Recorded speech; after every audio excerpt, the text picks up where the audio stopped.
नमस्कार दोस्तों, ये आज हमारा 5वां वीडियो है और आज हम बात करने वाले हैं वॉर्स के बारे में। और आपको पता ही होगा कि ग्लोबली बहुत सारे वॉर्स जो हैं लड़े जाते हैं, चाहे वो अफ़गान का आप ले लीजिए, अफ़गानिस्तान कॉन्फ्लिक्ट जिसके अंदर ISIL और तालिबान के बीच में काफ़ी दिनों तक ये लड़ाई रही थी। वहाँ के सरकार और तालिबान में काफ़ी दिनों तक लड़ाई रही थी। चाहे आप यमन सिविल वॉर ले लीजिए, चाहे आप इंडिया पाकिस्तान वॉर ले लीजिए, चाहे आप इराक का वॉर ले लीजिए, ये जो वॉर हैं ये तकरीबन हज़ारों सालों से ह्यूमन हिस्ट्री का पार्ट रहे हैं और इनका बहुत ज़्यादा इम्पैक्ट होता है गाइस। इनका इम्पैक्ट सिर्फ और सिर्फ कॉस्ट और लोगों की जाने नहीं, इनका इकोनॉमिकल इम्पैक्ट भी बहुत ज़्यादा होता है कंट्रीज़ के लिए, जिनकी वजह से कंट्रीज़ को काफ़ी जो है चुकाना पड़ता है। और कंट्रीज़ का मतलब मैं यहाँ पर लोगों की बात कर रहा हूँ, यहाँ पर मैं जनता की बात कर रहा हूँ। तो जैसा मैंने कहा कि ये thousand of years this has been a part of human history. तो ये वॉर्स होते क्यों हैं? ये वॉर्स मुख्यतः मोस्ट इम्पॉर्टेंटली 5-6 रीजंस की वजह से होते हैं। पहला तो इकोनॉमिक गेन्स, जिसका मतलब ये होता है कि एक कंट्री दूसरे कंट्री के वेल्थ पर जो है अपना कंट्रोल जमाना चाहती है। दूसरा रीजंस हो सकते हैं जैसे टेरिटोरियल गेन्स, जिसको ऐसा भी कहा जाता है विस्तारवाद, यानी कि अपने टेरिटरीज को थोड़ा सा और बढ़ा देना। तो इसका परफेक्ट और classic example India Pakistan war है, जिसके अंदर पाकिस्तान कश्मीर पर अपना हक चाहता है और वो कंट्रोल जमाना चाहता है और इंडिया उसको पुश बैक कर रही है। तो this becomes the second reason. तीसरा रिलीजन्स, ऑफ कोर्स, चाहे वो प्रोटेस्टेंट्स और कैथलिक्स में लड़ाई हो, चाहे वो सिया और सुन्नी के बीच में लड़ाई हो, ये जो कास्टिज्म या फिर रिलीजन्स की वजह से काफ़ी जो लड़ाइयाँ होती हैं, ये कई बार रीजन्स बन जाते हैं। तो दोस्तों चौथा जो रीज़न है, चौथा रीज़न नेशनलिज्म बन जाता है। जैसे फॉर एन एग्जांपल रशिया पर जब अटैक किया गया था जर्मनी के द्वारा, जो कि हिटलर लीड कर रहा था, वो इसलिए किया गया था क्योंकि जर्मन्स ये मानते थे कि रशियंस स्लेव्स हैं, और इसी को एक मुद्दा बना करके और कंट्री का नाम दे करके उसने रशिया पर अटैक किया। पांचवा रीज़न दोस्तों रिवेंज भी हो जाता है most of the times. For an example जब सर्जिकल स्ट्राइक किया गया पाकिस्तान पर इंडिया द्वारा, वो एक नेशनलिज्म को यूज़ किया गया एज अ वॉर क्राई और अटैक किया गया है। और ये सिर्फ इंडिया के साथ ही नहीं, चाहे आप अमेरिका का एग्जांपल ले लें, जहाँ पर उन्होंने वॉर एंड टेरर डिक्लेयर किया after 9/11 world trade centre attack. तो दोस्तों ये सारे कुछ बाय एंड लार्ज ये सारे रीजंस बन जाते हैं फॉर डिफरेंट वॉर्स, और maximum and all the wars that have been fought in human history, you will see the wars associate with one of the reasons that we just talked about. तो दोस्तों जैसे कि मैं अभी कुछ देर पहले मैंने अभी एक आपको 9/11 के अटैक के बारे में बताया था, और ये मैंने कहा था कि रीज़न बन गया US का जो अटैक का।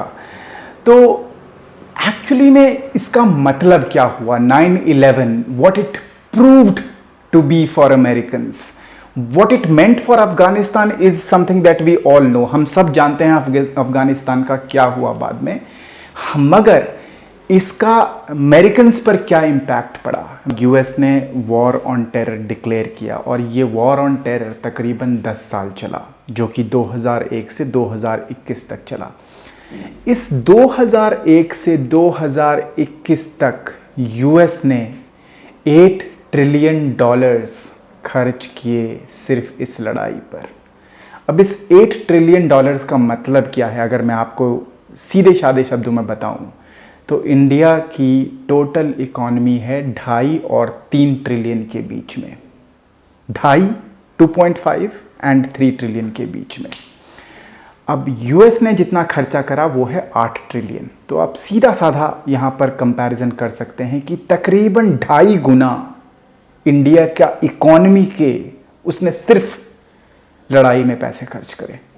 और ये यूएस गवर्नमेंट ने खर्चा नहीं करा, ये वहाँ के टैक्स पेयर्स का पैसा था, यूएस पब्लिक का पैसा था, जो कि यूएस गवर्नमेंट ने लड़ाई पे खर्च करे, इस पूरे लड़ाई पर। साथ ही साथ में ये तो सिर्फ एक खर्चा हुआ यूएस के गवर्नमेंट का।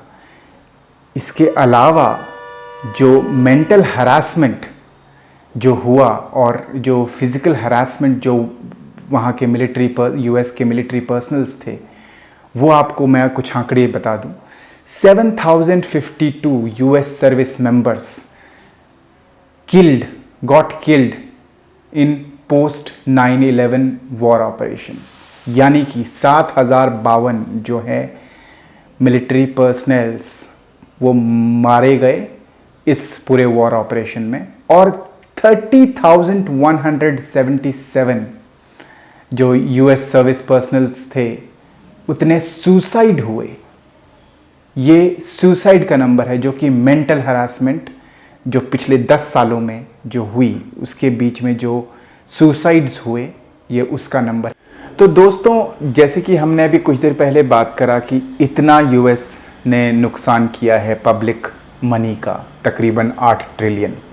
नाउ इमेजिन अगर यूएस यही पैसा अगर वो पब्लिक में लगाता, पब्लिक एक्सपेंडिचर्स में लगाता और अपना एक पीसफुल इमेज वर्ल्ड के सामने रखता, तो वो कहीं और होता, आज उस पोजीशन पर नहीं होता जिस पोजीशन पर वो आज है। आपने मेरा एक वीडियो अगर चेकआउट नहीं किया है तो please do see that video, जिसके अंदर मैंने cold war between US and China cover किया है, और उसमें मैंने क्लियरली बताया है कि कैसे China has seized these mistakes made by the US as its opportunities. और उसी सब चीज़ों के कारण यूएस कहीं ना कहीं एक सुपर पावर का इमेज जो है वो ख़राब कर रहा है और उसे खो रहा है। I would have loved to cover India and Pakistan expenses, war expenses as well, but ये वीडियो थोड़ा सा लंबा हो जाएगा अगर मैं ज़्यादा और भी कवर करूँ तो इसलिए मैं उसको पार्ट 2 में रखूँगा। तो I will soon come out to you with a video on the expenses incurred by Indian government for Indo-Pak wars, क्योंकि बहुत सारे जो है लड़ाइयाँ हुई हैं। But having said that, war के जो एक्सपेंसेस हैं बहुत ही ज़्यादा होते हैं। It's devastating, it is the expense that actually kills the economy to a large extent and significantly.